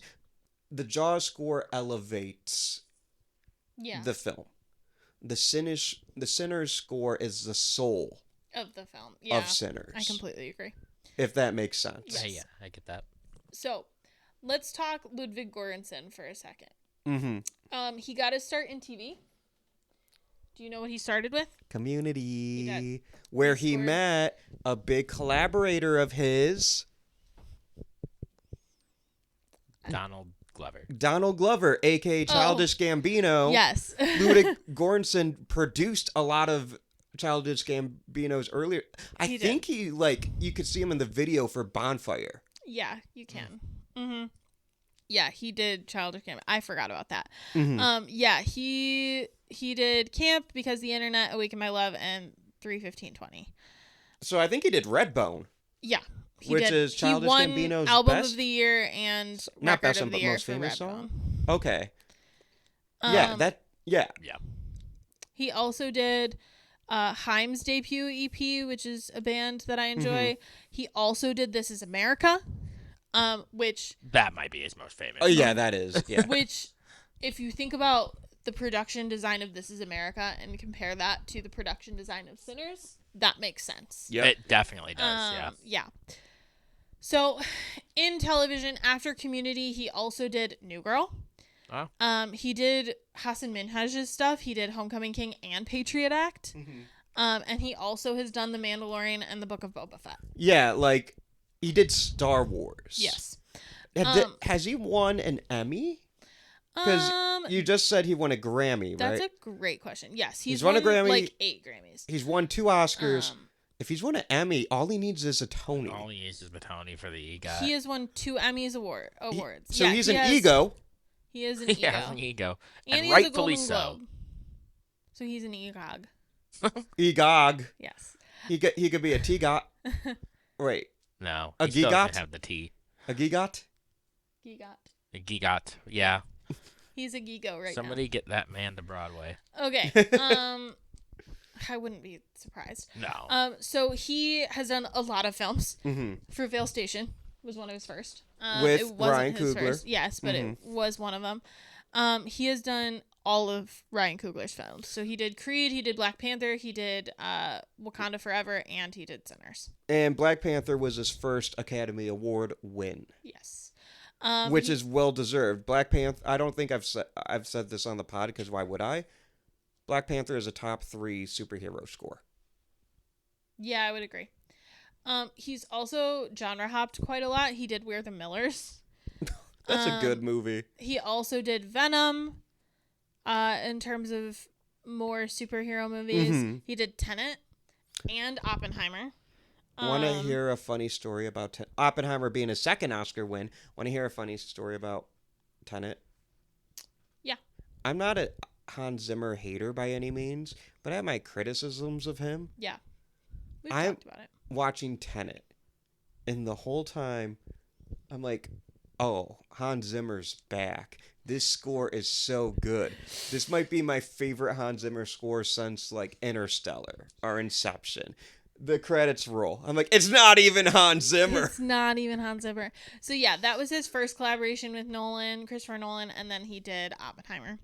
Which, that is a phenomenal score. Yes. And upcoming, he has The Mandalorian and Grogu, which is his first feature film collaboration with Jon Favreau, but he's obviously done his 2 shows. And his first feature film in the Star Wars universe. Yes. And he's doing his 3rd collab with Nolan because he is doing The Odyssey. Oh, he's doing The Odyssey. He's doing The Odyssey. Is he going to win his 4th Oscar after he wins the Oscar for Sinner? Probably. Wait, hang on. Has he only... He has 2 Academy Awards already. Yeah. Black Panther and Oppenheimer. Right. And then he's going... And then Sinners. Sinners. And that's I'm sorry, that's a lock. I agree. If he doesn't win Best Score for Sinners, I'm gonna write the angriest letter. I also going to write an angry letter because that's annoying. Do you want to own this? A fine addition to your collection. Do you already own this? I haven't bought it yet. Okay. But I plan on it. I want the Steelbook. I want to. The Steelbook was sold out the last time. I'm waiting for it to I know it's out of stock, but I really want it. I might just buy the 4K just to have it, and hope they come out with either another Steelbook or they restock. Yeah. I don't mind owning multiple copies of this. Yeah. No. I do own a Sinner shirt, so I already have merch. You have a Sinner shirt? What does it look like? Oh my god. Oh, that's fucking sick. That's what it looks like. Very cool. What the fuck? Where'd you get that? And why didn't you get me one? What sucks is it was a limited edition, so they don't exist anymore. I'll have to send you the website because they have really cool shit. I was going to say, send me the website anyway. Yeah, Studio House Designs for everyone listening. Yeah. They're legit. They're really cool. I think they still have Sinner shirts, but this tie-dye is sold out. Fair. All right, folks, you got your Letterboxd up? Nope.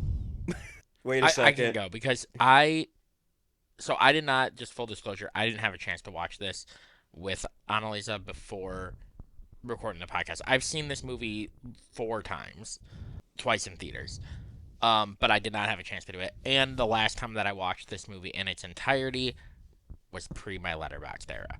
So I have not written a Letterboxd review because I'm trying not to like retroactively review movies. You want to start? I want to you do want it like as I'm a watching. real era. I but- made a little bit of that mistake, so. So I can't give you a word for word review of what I will write, but I can tell you what I will rate it because that won't change. Yeah. This is a 5-star movie And a heart?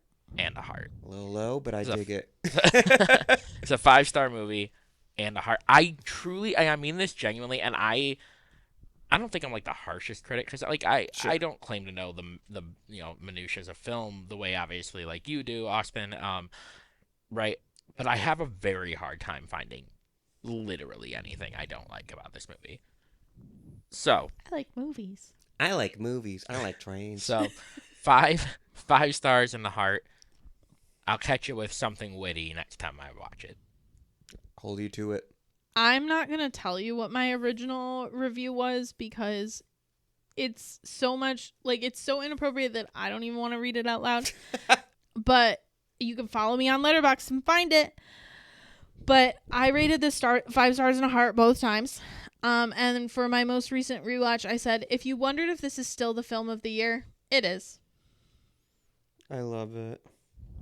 What about you, Austin? So my most recent one was, this was me playing my guitar in high school jazz band, but with less vampires. That's very good. Real talk, I love this movie so much. A monumental achievement of film and an instant favorite for me. My second review was Sex, Blood, and Some Mighty Fine Blues. Don't get much better than this. And my first review when I first watched it, which I only gave it 4.5 stars and a heart.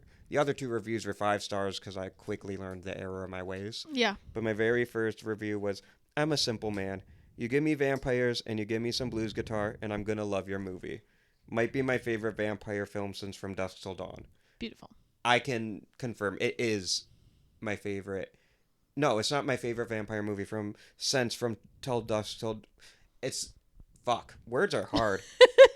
I can confirm it is not my favorite vampire movie since From Dusk Till Dawn. It is my favorite vampire movie. Period. Beautiful. That's fair. Can I ask? Yeah. What made you withhold half a heart? Half a star. To be perfectly yeah, honest... right. Wait, what'd you say? Half a star. Half not a half star. a heart. Oh, half a star. To be perfectly honest, I'm hesitant giving 5 stars right away. Sure. Just because I'm like, what if I don't like it as much? Are you on, like, I do that too, where I have a really hard time because I'm on like a high of a movie. Like if I really liked a movie, then I'm like 5 fucking stars and a heart, bitch. I and think then like a day later, I'm like, okay. I mean, like it was good, but I think Right. when I walked out of Spider-Man No Way Home, I probably would have rated that 5 stars. yeah. Just from the theater experience alone. As watching it retroactively, that's like a 3-star movie at best. I can tell you, Spider-Man No Way Home went from 4.5 stars to 2.5 so fast. Right. Sometimes so that's the same Spider-Man gap. No Way Home jaded me, Yes, but Sinners taught me how to love again. I love that. And then, but another thing is like I have this minor little quibble with Sinners. Here's my one criticism of Sinners. In the big climactic fight, when Grace lets the vampires in, who are the motherfuckers that are just there to be killed? Where did they come from? They were not established. They're just there. And how come they didn't do the garlic test? Which, one, we didn't talk about the garlic test. I love that scene. I'm always going to love a reference to... I don't want to say, just in case you haven't seen it. Because I don't think you've seen it. But... I'll let you know. Okay, but now I want to know what the reference... Okay. I'll let you know when we watch it, because it's on the sketch. All right. So... I want to highlight a friend of the pod. John Owens. Joan's guitar on Letterboxd. True. His review. Hey, I know that guy. And guy is capitalized. Because buddy guy. Oh. That's so funny. Also, That sounded sarcastic. I meant that. follow Kid Cudi on Letterboxd. Always. Because he's awesome. Mhm. And he said, he gave it 5 stars and a heart because Kid Cudi rules. Yeah. And he said, incredible. Ryan Coogler is a master. That's all I can say. If you haven't seen it, stop lunching and get on that. One of the best original films of the year. Kid Cudi is right. I'm going to get a Cudi's- shirt that says Kid Cudi is right. I think Kid Cudi's so... I would like to work with him one day. But yeah, I love this movie. I love this movie so much. Moving on, there are no Supernatural alumni, so let's go to our special edition superlatives. I think we're gonna have the same favorite song, but All right. Watch, I just say, like, pick poor Robin Clay. No, it's I Lied to You. yeah, same. But- Actually, I feel like my favorite...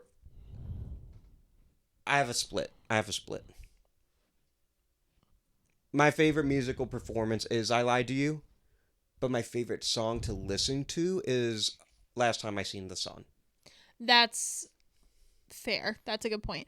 I have a really hard time like separating the song from the musical performance because I think about it every time. Yeah. But yeah, no, I would agree. I think production wise, I Lie to You is phenomenal. But yeah, I think composition Like performance-wise, yeah.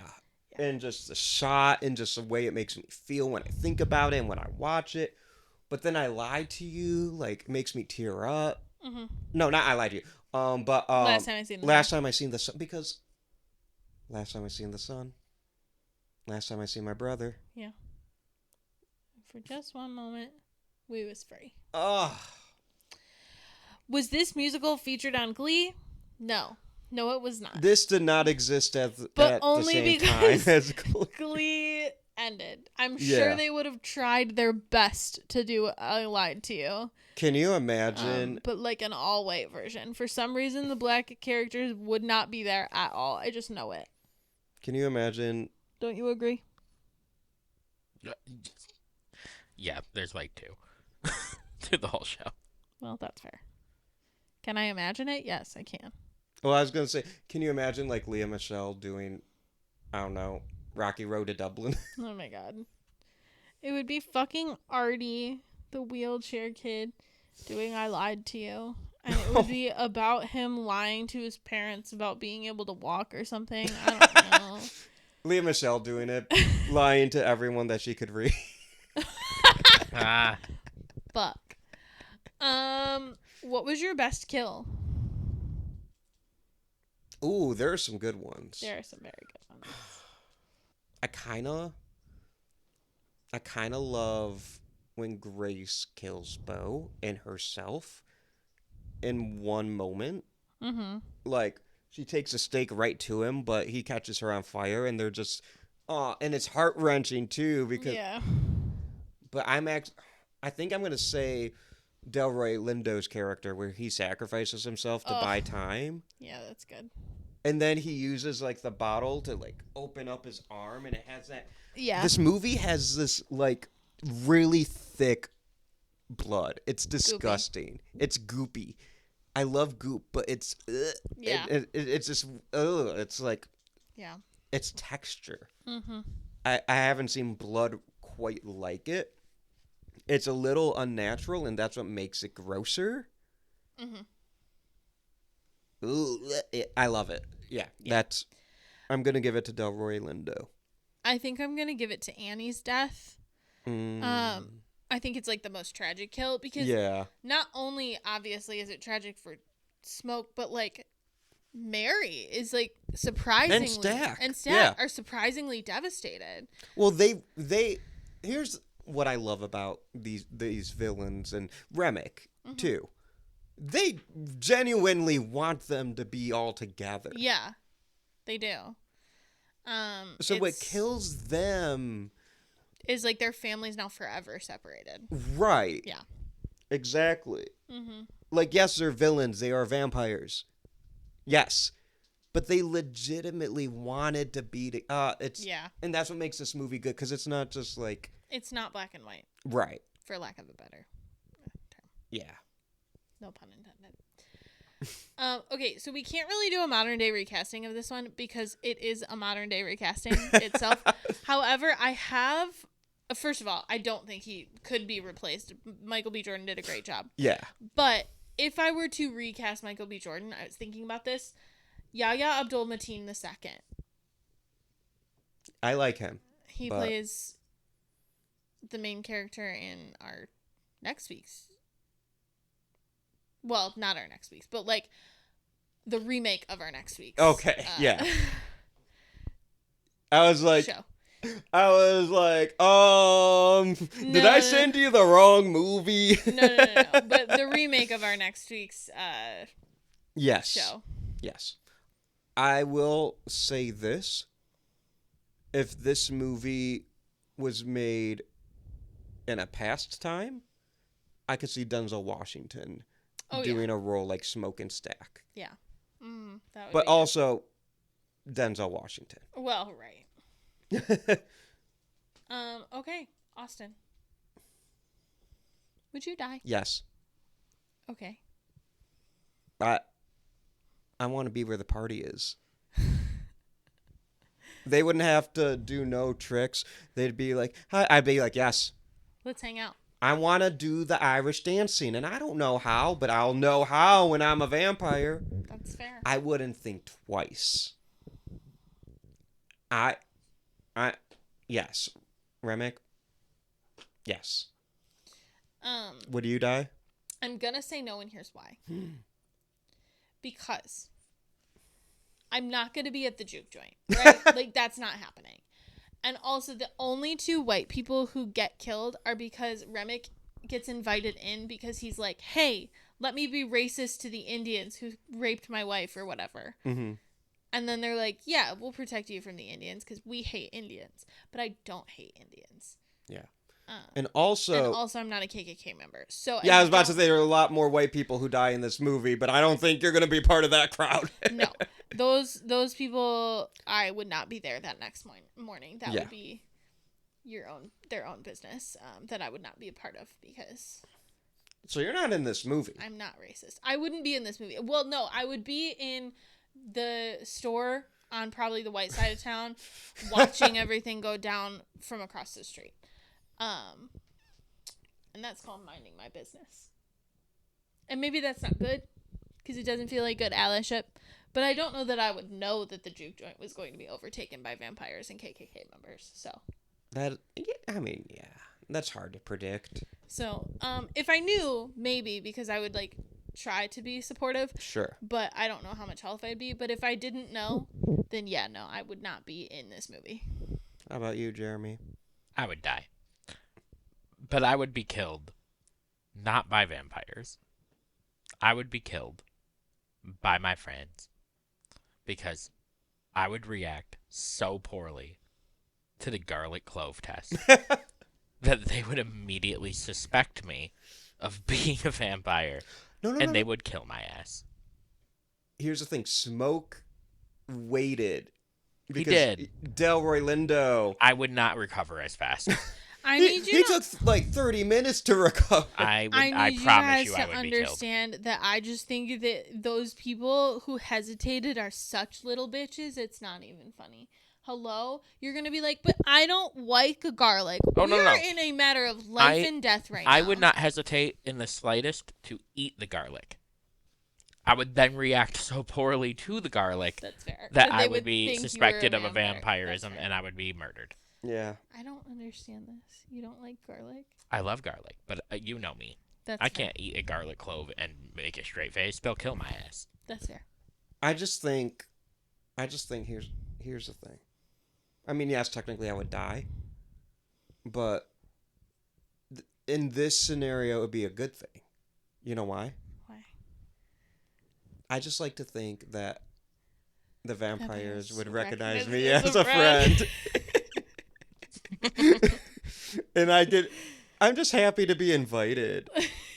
You mean I get to hang out with Michael B. Jordan and Haley Steinfeld and Cornbread That's fair. and Bo and Jack O'Connell, and I get to do Irish dances and sing tunes, and These are Yeah, good points. and then And then can we talk about the fits in the 90s? Oh, yeah, those go hard. So hard. Mm-hmm. He has like the stack ring. Yeah. Goes So hard. good. It's good. So, yes, I would die, but I would be happy. That's Ish. fair. Enough. It would suck not to see the sun. Or your brother. Yeah. Wait, why does he not get to see his brother? We all don't get to see our brother? Yeah, that's what happens when you're a vampire. You don't get to see your brother. That's the rule. Yeah, like... I think it's also because he doesn't have... That's true. So where can the people find you on social media, my friend? The people can find me listening to Sammy Moore at Perlina's and on the social medias at Austin M. Torres on Letterboxd and Instagram. You can also find us at Would You Die Show. You can subscribe to our YouTube channel where we post podcast episodes, as well as my short films like Ice Cream Spider and The Blood Witch, and new ones. Oh, I shouldn't say that. They're not coming soon, but they're being made. But one day. Yeah, they are being made. And so come support us on Patreon, where we talk about sports, because guess what? We like sports. We don't care who knows. No, we don't. We also have a bonus episode every month. I think we already did this month's. It should be out by now, but West Side Story. I hope you liked it. If you didn't, it's because you didn't hear it, because you're not a Patreon subscriber. I don't mean to judge. I'm just saying that's a sin. Also, at this point, we should have another bonus episode out. Oh yeah, that one would have came out first. Yeah. It's a big one. It is a big one. He just dabbed. I need you all to know that he just dabbed in 2025. But yeah, that'll be. Are we spoiling that on the regular feed? Yeah, the Godzilla project. Yeah, the Godzilla project will be at least to start out, a bi-monthly project where we are going to start from the very beginning of the Godzilla movies all the way through the franchise. I'm looking forward to it. I've never seen a single goddamn Godzilla movie, so this is gonna be really exciting. When you're listening to this, she has. I have, yeah. But at time of recording. At time of recording, not a single one. But I'm excited for that. Been excited? Podcasting's weird. It's like time travel. Yeah, it really is. But It's yeah. weird to think that technically, when this is airing, it's the end of November. The word, like, just past the halfway mark of October Wild. while recording this. Anyway, But yeah, please subscribe to our Patreon. If you already do, thank you. Tell your friends, tell your family, tell your enemies. We wanna grow this baby out. I wanna do this full time. out.